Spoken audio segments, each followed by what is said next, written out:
Star online astro TV உன்னை சுற்றி நடக்கும் சம்பவங்களை உற்றுப்பார். நீ யார் என்று உனக்கு தெரியும்.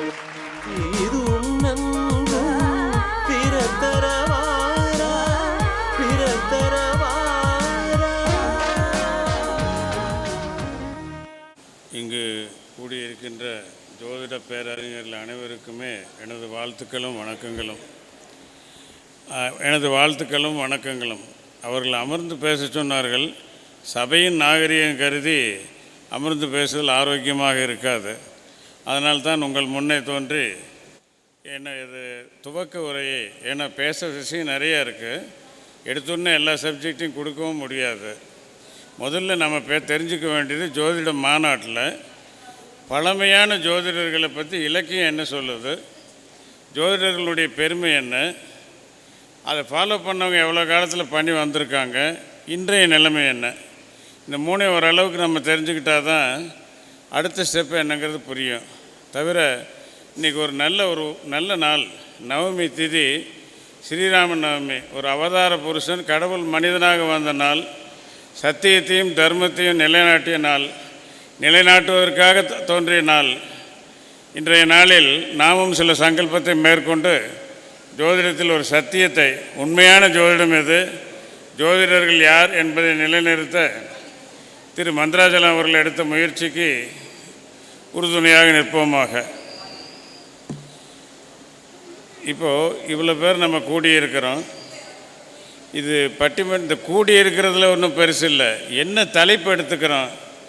உண்மையான ஜோதிடர்கள்னு ஒரு நிலைமை எடுக்கும் பொழுது கொஞ்சம் வருத்தத்துக்குரியதாக தான் இருக்குது. ஏன்னா இது காலத்தினுடைய கோலம், உண்மை எது பொய் ஏதுன்னு ஒன்றுமே புரியாத ஒரு கோலத்தில் நம்ம நின்றுக்கிட்டு இருக்கிறோம்.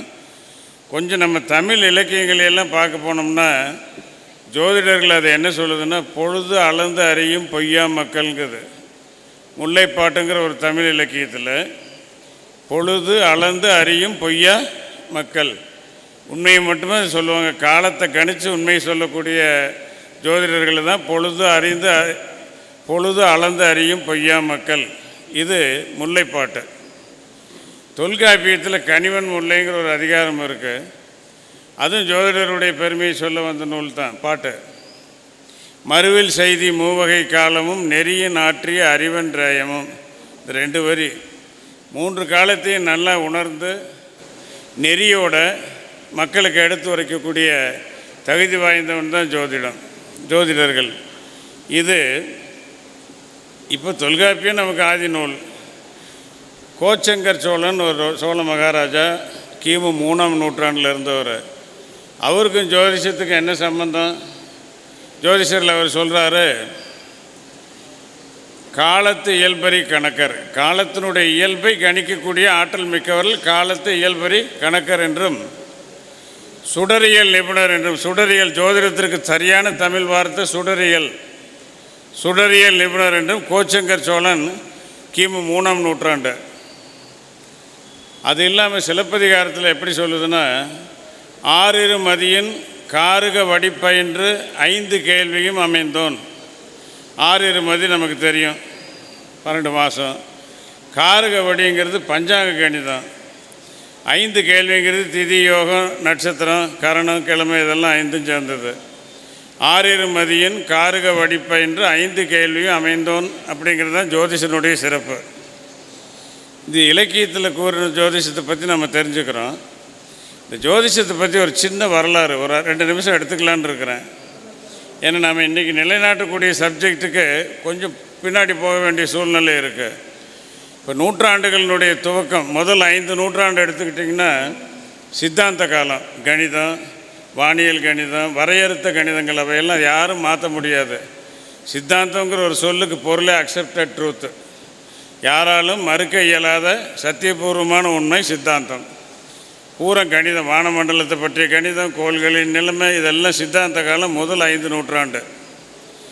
அப்புறம் 5 நூற்றாண்டிலிருந்து 17ஆம் நூற்றாண்டு வரையில் இந்த ஜோதிடம் எப்படின்னா, நிறைய அறிஞர்கள் நிறைய நூல்கள் எழுதினாங்க. வராகமிகரிலிருந்து தொடங்கி 17ஆம் நூற்றாண்டு பலதீபிகை வரலும் நிறைய நூல்கள் வடமொழியில் வந்தது.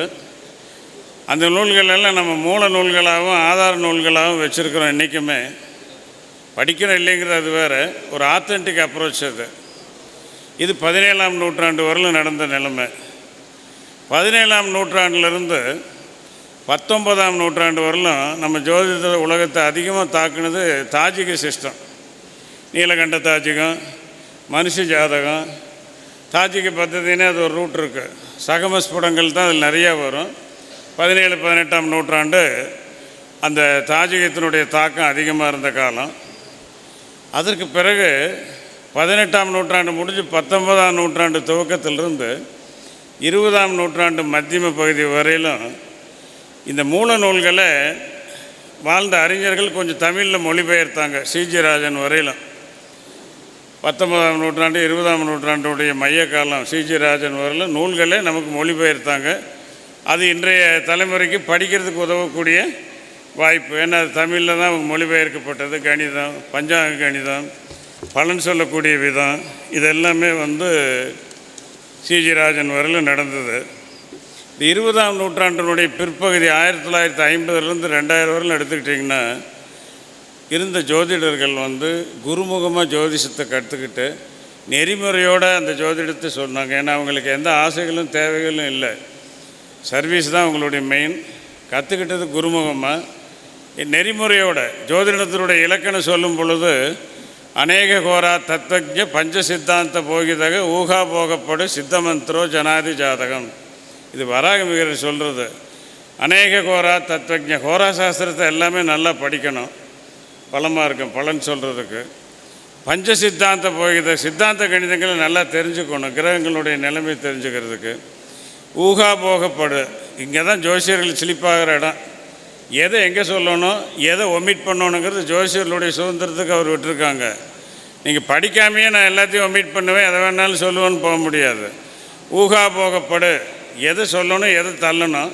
சித்த மந்திரோ ஜனாதி ஜாதகம். நல்ல குருக்கிட்ட போய் ஒரு மந்திர ஞானத்தோடு இருந்தோம்னா நமக்கு அது சொல்லி கொடுக்கும். வெறும் கடவுளர்கள் மட்டுமே நம்மளை காப்பாற்றாது, சாஸ்திரங்களையும் படிக்கணும், நல்ல குரு அமையணும், கணிதத்தில் நல்ல ஞானம் வேணும். அது மட்டுமல்ல, பிரிய தர்சனம், மிருது பாஷி, சத்தியவாக்மி, 3 வார்த்தை. பார்க்குறதுக்கு ரம்மியமாக இருக்கணும், பிரியமாக பார்க்குறதுக்கு பார்வையில் ஒரு சாந்தம் இருக்கணும். மிருது பாஷி மென்மையாக பேசணும். சத்தியவாக்மி சொல்லில் உண்மை இருக்கணும். இதெல்லாம் 20ஆம் நூற்றாண்டு வரையிலும் வந்த கதை வரலாறு. 20ஆம் நூற்றாண்டுக்கு மேலே நமக்கு ஒரு குழப்பம் என்னென்னா, இன்றைக்கி நடக்கிற நிலைமை தான். எது ஜோதிஷம், யார் ஜோதிடர்கள், உண்மை எது, பொய் எது, ஒன்றுமே புரியாத ஒரு உலகத்தில் நம்ம இப்போ உட்காந்துக்கிட்டு இருக்கிறோம். இந்த தலைப்பு பார்க்கும் பொழுது அவர் மணிகண்டன் ஐயா சொன்ன மாதிரி உண்மை ஜோதிடர்கள்னு சொல்லும் பொழுது எங்கேயோ ஒரு நெருடல் நமக்கு வருது. ஜோதிடம் உண்மை கரெக்டு, ஜோதிடர்கள் யார், சொல்லக்கூடிய சத்திய வாக்கு எல்லாமே உண்மை தான். பட் இருந்தாலும் எனக்கு இன்றைய நிலைமை பார்க்கும் பொழுது திருமூலருடைய ஒரு பாட்டு ஞாபகத்துக்கு தான் வருது. திருமூலர் என்ன சொல்கிறாருன்னா, ஞானம் இல்லாதோர் கடை சிகை நூல் நன்னி. ஞானமே இல்லாமல் வேறு தோற்றத்தில் ஞானிகள் போல் நடிக்கின்றார். தம்மை ஞானிகளாலே நரபதி சோதித்து நலம் உண்டாக்குதல் நலமாகும் நாட்டிற்கு. எல்லாம் போலி வேஷமாக இருக்குது. உண்மையான அறிஞர்கள் இதை சோதனை பண்ணி நிரூபித்தாங்கன்னா நாட்டுக்கு நல்லது கொடுக்கும். இது திருமந்திரப்பாளர். ஸோ இன்றைய மாதிரி ஒரு சூழ்நிலையில் நமது மகரிஷி மந்திராச்சலம் ஆக்சுவலாக எடுத்துக்கிட்டால் ஒரு ஜோதிஷ கலைத்தாயின் தவப்புதல்னே சொல்லலாம். என்ன காரணம்னா, எங்கெங்கே ஜோதிடர்களுக்கும் ஜோதிடத்துக்கும் பிரச்சனை வருதோ அங்கங்கே காலத்தையும் ஆதாயத்தையும் பொருட்படுத்தாமல் முன்னாடி நிற்கிற ஒரே ஒரு சுத்த ஆத்மா நம்ம மந்திராச்சலம். தனக்கு என்ன வரும், ஆதாயம் இல்லை, தன்னுடைய காலம் போவதே கவலை இல்லை. ஜோதிடர்களுக்காகட்டும் ஜோதிடத்துக்காகட்டும் ஒரு பிரச்சனைனா முன்னாடி நிற்கக்கூடிய சுத்த ஆத்மா. நல்ல தெளிவாக எடுத்துக்கலாம்.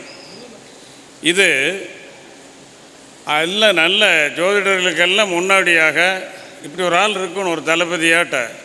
ஏன்னா பிரச்சனை வராத உலகம் இல்லை. அந்த பிரச்சனையை சமாளிக்க தெரியும் பொழுது ஒரு நல்ல ஒரு முன்னாடி ஒரு போர்ப்படை தளபதி மாதிரி ஒரு ஆள் இருக்கணும். அதனால் ஜோதிடர்களுக்கெல்லாம் இடையூறு வரும் பொழுது முன்னாடி நிற்கிற குணக்குன்று நம்ம மந்திராச்சலம். மெய் வருத்தம் பாராது, காலத்தை பற்றி கவலைப்படாது, தான் உண்டு தன்னுடைய வேலை உண்டு இல்லாமல் இருக்காமல் சமுதாயத்துக்காகவும் தான் எடுத்துக்கொண்ட தொழில் நேர்மையுடன் இருப்பதற்காகவும் இந்த மாநாடு நம்ம நினைக்கிறோம் ஏதோ மாநாடு கூட்டிட்டாரு பிரச்சனை இருக்குது. பிரச்சனை ஒன்றும் இல்லை. எது உண்மைன்னு நிரூபிக்கிறதுக்காக அவர் எடுத்துக்கூடிய முயற்சி இது. இன்றைக்கி வெற்றி அடையாமல் இருக்கலாம், அல்லது இன்றைக்கி அது ஆரம்பமாக இருக்கலாம். பின்னால் இது ஒரு பெரிய சாஸ்திரம், பெரிய ஒரு நிரூபணத்துக்கு ஒரு வித்து. அந்த வித்தை போடுறது மந்திராஜலம். அதுக்கு உறுதுணையாக இருக்கிறது நம்ம எல்லாருமே. அதனால் அவருக்கு ஒரு பல்லாண்டு கூறி விழாவை துவங்கி வைக்குமாறு அன்புடன் கேட்டுக்கொள்கிறேன். அது தவிர இந்த இடம், சூழ்நிலை, நமக்கு உண்டான வசதி வாய்ப்பு, இந்த கலையில் மணிகண்டன் அவர்களுடைய பங்கு ரொம்ப முக்கியமானது. ஏன்னா அவர் இல்லாமல் எதையும் பண்ண முடியாது. காரணம் என்னென்னா, ஒரு ஜோதிஷ மாநாடுனா டக்குன்னு அவர் தான் நமக்கு மனசுக்கு ஞாபகத்துக்கு வருது. எப்படி நடத்தணும், அதை நடத்துறதுல என்னென்னலாம் இருக்குது, எந்த மாதிரி கொண்டு போகணும், ஜனங்களை எப்படி மதிக்கணும், இந்த பக்குவமெல்லாம் ஆக்சுவலாக நான்லாம் ஒரு ஸ்டூடெண்ட்டு தான். எங்கே எது இருக்குதோ நல்லது அங்கே எல்லாம் கற்றுக்கிறேன். இப்போ மந்திராஜலத்து சிலதை கற்றுக்கிறேன், மணிகண்டன் சிலதை கற்றுக்கிறேன், ராஜசேகர் வந்து அவர்கிட்ட சிலதை கற்றுக்கிறேன். எதிர்த்தாப்பில் நிற்கிறவங்க எல்லாம் குருமார்கள் தான். நாம் இன்னும் மாணவன் தான். அதனால் இந்த மாணவன் கேட்பதற்கும் நீங்கள் எல்லாம் வசதியாக அமர்ந்து திரு மந்திராஜலம் அவர்கள் துவங்கிய முயற்சிக்கு உறுதுணையாக இருந்து அவருடைய பேச்சாற்றல், ஜோதிடத்தில் அவர் பங்களிப்பு, இதையெல்லாம் தொடர்ந்து நடத்த நம்ம இறைவனை வேண்டிக் கொண்டு அவரை பேச அழைக்குமாறு அன்புடன் கேட்டுக்கொள்கிறேன்.